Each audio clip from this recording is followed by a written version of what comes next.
Okay, today's subject is the first Bible revolution. Uh, there is a deep misconception that the principles of the Bible only came into existence when the Bible was written, and that is simply not the case.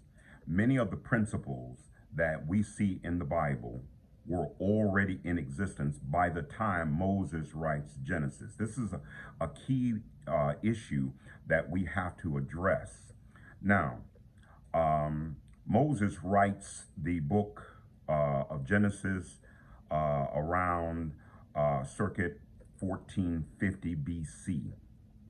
So that is our key and anchor point for which we are measuring. However, many of the principles of the Bible existed before Moses wrote them. When Moses sits down to write, he is drawing on these principles that have already been established. The nearest I can calculate for the time period that we are talking about is about 2,000 years. So the principles of the Bible, which Moses will write in the book of Genesis, had already been established by the time he writes them. That's how he understood and knew some of them when God gives them to him.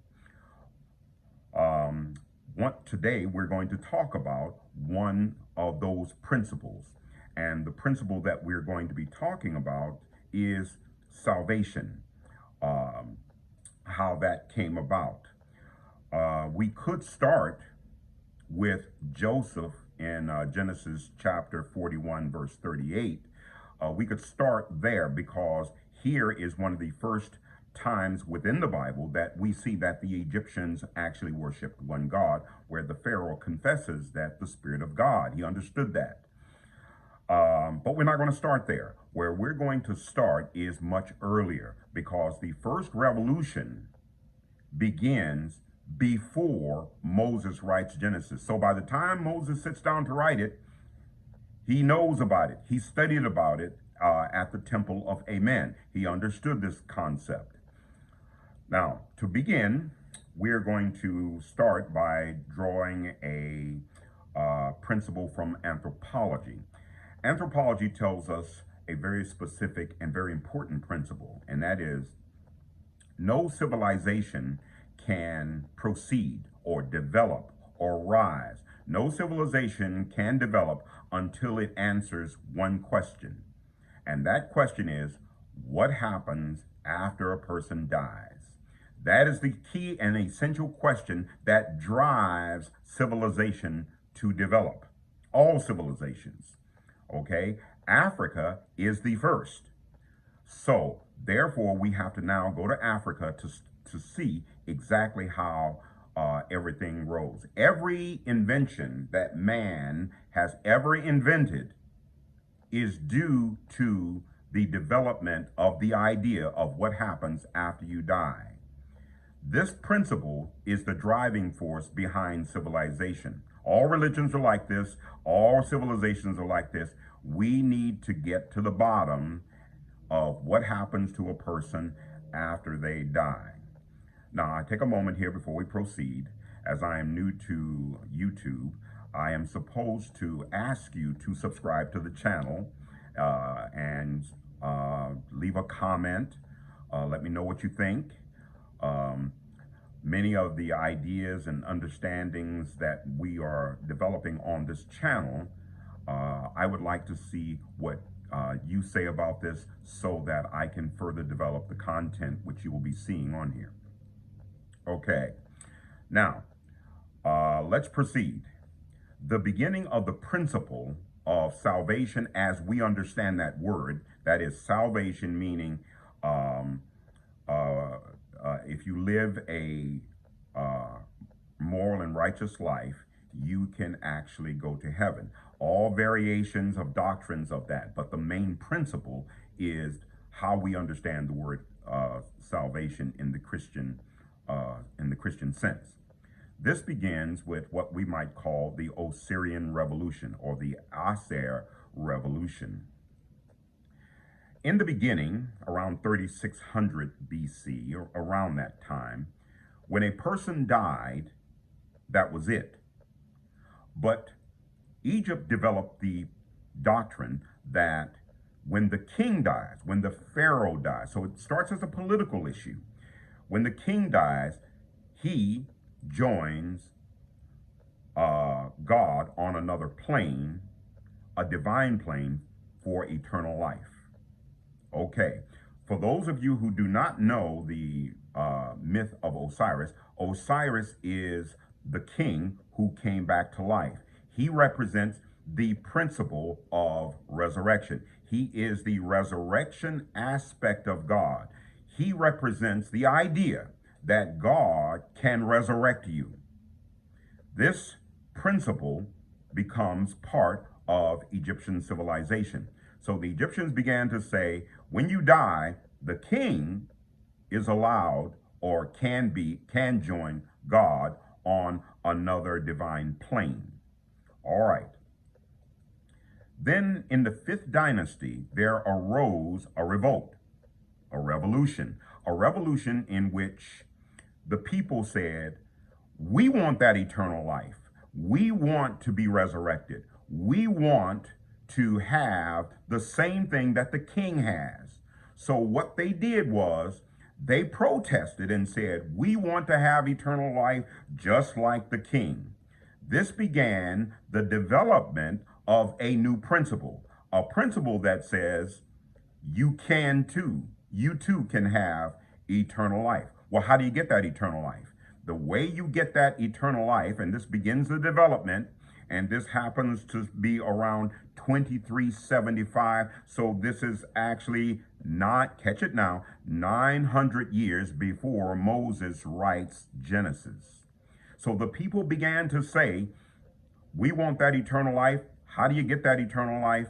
This is the way you get it. You live a righteous life. You live a moral life. You live an ethical life, and you too can enjoy eternal life. This is the first time that this concept comes into existence. Therefore, from this, the Egyptians began to develop this idea, this thinking, this doctrine on eternal life, that they too can have what Christians might define as salvation.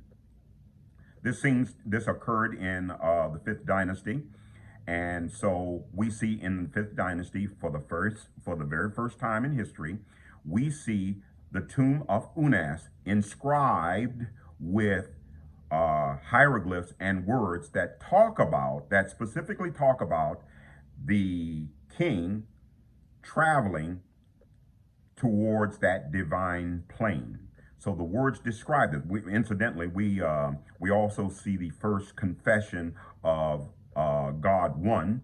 I was in this tomb and I saw these words myself, and I translated these words from the tomb walls myself. So this is not something I read in a book. This is something that I did myself. You see on the walls how they decided how the doctrine of resurrection and eternal life, and how you reach this next divine plane. Unas was the last king of the 5th dynasty, and there is during this Osirian Revolution, or this Osirian Revolution, there is the movement towards understanding how to get to that divine plane. One of the ways that you get that was in the Hall of Ma'at. Ma'at, the word Ma'at just means truth. We'll get to that in other videos. Ma'at means truth. And in the Hall of Ma'at, there is a process called the weighing of the heart.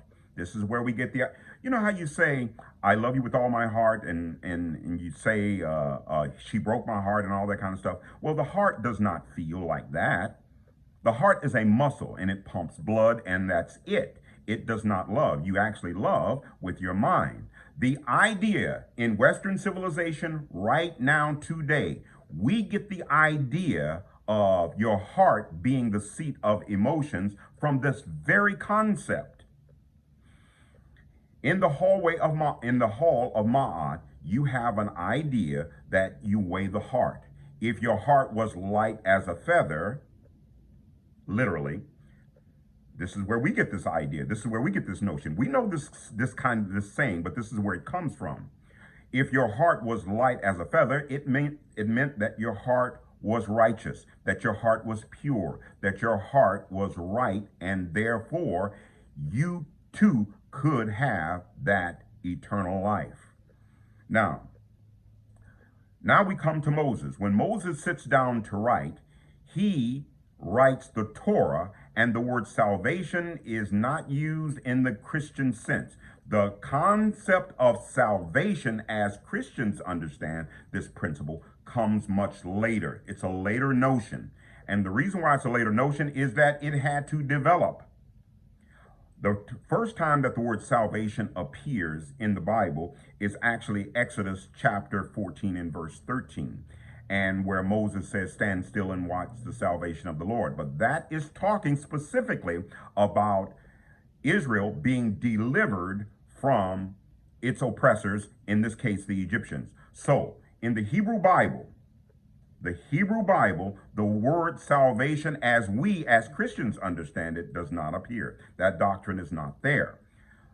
Salvation as a doctrine, in the way Christians understand it, is a later concept.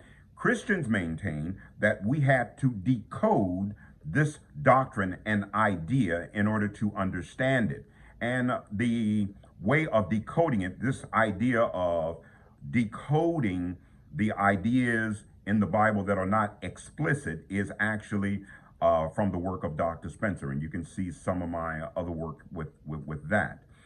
The concept of salvation is now being instituted into the Bible, all because of this Osirian Revolution that the Egyptians developed many years before Moses writes the book of Genesis.